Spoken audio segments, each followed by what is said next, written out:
and the streak continues. The New York Knicks have won 12 games in a row in the playoffs. I believe this is going to be like 44 days in a row without losing, going into game two, after this huge win in game one in San Antonio. San Antonio was 6-0 all time in game ones of the finals coming into this, but for the first time, they've lost today. Victor Wembanyama uh, was really avoiding the paint today. He really couldn't get to his spots down low. Karl Anthony Towns and Josh Hart just played some phenomenal defense, some great team defense, even when Mitchell Robinson was on the floor. I liked what I seen on him. Once again, it wasn't a bad game from Victor Wembanyama. If you look at the numbers, he still finished with 26 points.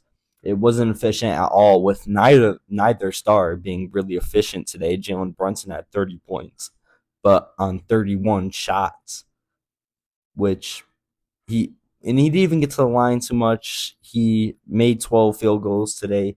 Uh, his whistle wasn't really going his way. There was this one where there's a couple times his jersey got tugged on one play in the first quarter when he was driving to the lane. Um, yeah, he was honestly really frustrated, especially in the first half with the lack of calls he was getting. There's one, and it was like right after he hyperextended his knee a little bit. He was yelling over to the refs. It looked like he was really upset. So much hype going into this game. A lot of speculation on how Wemby would be guarded by New York. A lot of questions on, are they going to throw Cat more on him, or are they going to throw Hart more on him? And it was a mixed bag overall. But no matter what they threw, it always worked. I mean, they were just doing their best to keep Wemby out of the paint, you know, on their offensive possessions. And so whether that meant dragging Karl Anthony Towns to the 3 point line, or when Wemby was pressing him on the 3 point line, Wemby Cat had a really good first step, and he would drive through to the rack and he would get an easy bucket. Uh, there were many plays like that. And then on other possessions, he would be guarding Josh Hart, but he would be kind of roaming because Josh Hart is, usually the worst option offensively on the floor for the Knicks. So he couldn't put all of his, effort defensively on him. He kind of roamed and, got made a couple of shots for different guys difficult. Overall, I still think it was a great defensive performance from Wemby, even though I would have liked to see him in the paint more. Also would have liked to see him get more rebounds today. But overall, solid defensive performance. On the offensive end, how Wemby was kind of used. He took a lot of threes. They were really physical with him in the paint, so at times he struggled to get in the paint unless Karl Anthony Towns unless he did what Karl Anthony Towns did and kind of drove his way to the paint. So it was overall a mixed bag from Wemby when it comes to the offensive side of the floor. In New York's strategy to keep Wemby stuck on the perimeter, both on the offensive end and the defensive end, is why Josh Hart and Karl Anthony Towns had double-digit rebound games each, just like they did when they played in the NBA Cup this year. Made that rebound discrepancy way better for New York, way more manageable, and really helped them pull off this game. This game was really defined by the runs, though, on both ends. There was an early 12-0 San Antonio run, which 8 of the points came from Dylan Harper. He was really hot to get started, which is great to see, especially after the great Game 7 he had. Um, San Antonio also went on a 20-3 run, which I think was from the 12-0 run, too. Which really just showed how dominant they were in the first half, how quick they could go on runs when Julian Champagnie is hitting his shots and Dylan Harper is hitting his shots. When their shooters are hitting their shots, they could go on a run quicker than anyone. So, let's see. There were a couple more runs. Yeah, there was a 7-0 Knicks run that turned into a 17-4 Knicks run. That one was I believe, like 4 minutes. I think it was late in the third quarter. And overall, the second half, the Knicks played a lot better. They were able to control the tempo, which means they controlled the whole game. they when they were able to control the tempo, it allowed for less bad looks and a less fast break opportunities for San Antonio. So them slowing it down, controlling the pace, letting Brunson get to his shots really helped them, which is why despite a late 9-0 Spurs run, they were able to go on their own 11-0 run and win this game by double digits in a game where that they weren't even supposed to win. Uh, Once again, they only had one turnover in the second half. Uh, Jalen Brunson had 13 points in the fourth quarter, and they win by double digits once again, despite blowing an 8-point lead in the fourth quarter, allowing San Antonio to lead late. Um, After Jalen Brunson, he had went to the tunnel for a little bit with his knee. It looked like he got hyperextended. When he went to the tunnel, obviously tension was high. Knicks fans were scared. They talked to him after the game. You know, he hit the really clutch shot uh, to basically seal this one. And they interviewed him after the game, and they were like, "Hey, how was your knee feeling?" And all he said, he just kept it short and sweet. He just said, "I'll be all right." I loved what Jalen Brunson did today. He wasn't getting his calls, but he still found a way to affect the game, even though he was inefficient early, didn't get his calls. He stood through. He, still had confidence to be this team's alpha, to be this team's scorer, take over, and even on the defensive end, obviously there's not much Jalen Brunson can do on the defensive end, but he didn't really get picked on today like he usually does. Julian Champagnie was guarding him for the most part, and he was hot in the first half. He had 15 in the first half. He hit five. I think he was 5 for 6 from three. But that second half, you you heard nothing from Champagnie. He wouldn't get open at all, and that's because Brunson stopped sagging off on him and didn't allow Champagnie to get these open looks. So Jalen Brunson just very impactful for New York today. Um, and after the Knicks took game one, it reminded me that, wow, this series really is going to be a close series, right? I think most people kind of agree with that sentiment now that most people have this being a 6 or 7 game series. And what's going to be interesting to see is what will the Knicks look like in a 7 game series? We haven't really seen them late in series this year because they've been so dominant. So is Brunson going to look tired like Shea and Wemby did in the Western Conference Finals? We're not sure. I don't know how Karl Anthony Towns will look down the stretch. I don't know how Mikal will look down the stretch. So that's going to be really interesting to see, because we haven't seen them in that situation before. But it was kind of cool to see New York get this win today.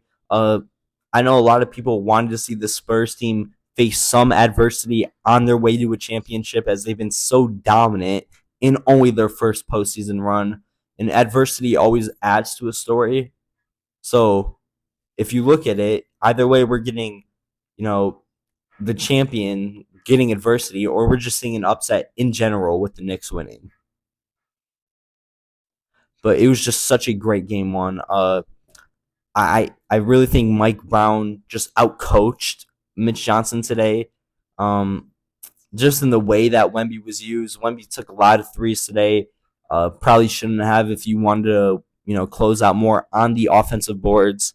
San Antonio, who's been so dominant on the offensive boards, primarily because of Wemby. And today you only win the offensive boards by 4 boards, which, you still won, but wasn't as extreme.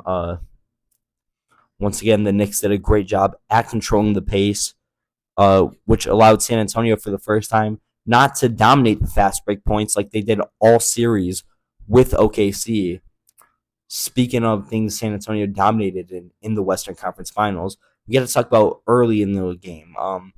San Antonio was just so dominant early in every game. They had the lead in the first quarter in every game of that 7 game series. In this first quarter, the Knicks kind of had them figured out. They were up, I think, 10-4 or like 12-4 early. The Knicks were really on fire to start.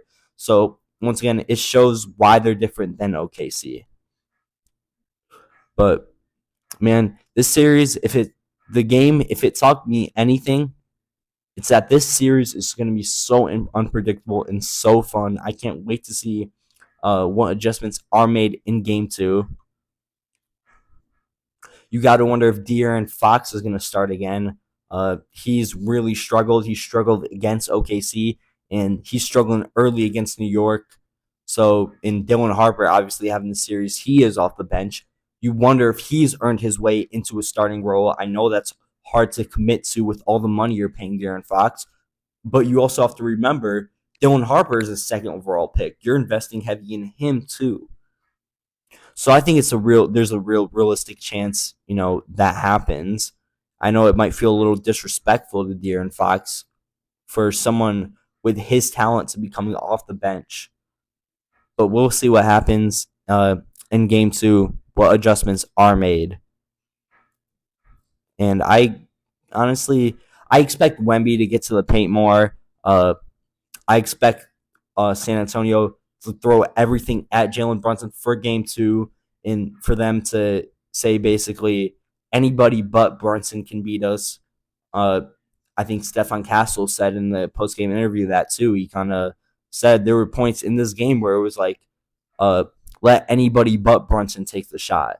So once again, I expect the pressure to be on guys like OG Anunoby and Karl Anthony Towns to be the aggressors again. Once again, OG looked more aggressive in that fourth quarter, and Karl Anthony Towns was really aggressive in the game. I think he took 7 shots in the first 11 minutes. So the pressure is going to kind of lean toward the other guys, even though Jalen Brunson didn't have an efficient game one. It was a great game one, and is the reason they won, even with this injury.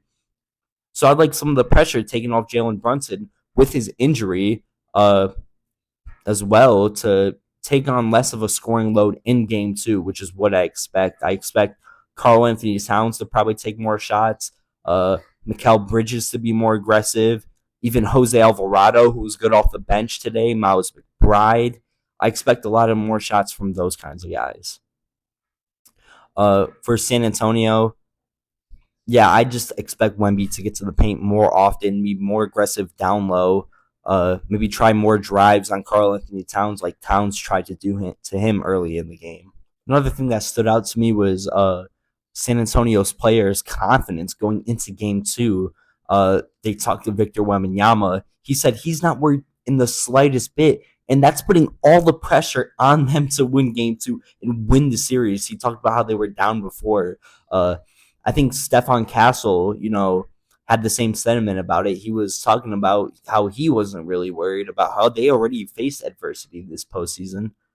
So it's going to be super interesting to see how San Antonio backs up their words and how the Knicks can respond to that and maybe really make them worry, especially if they drop 2 at home. But that's about it for game one.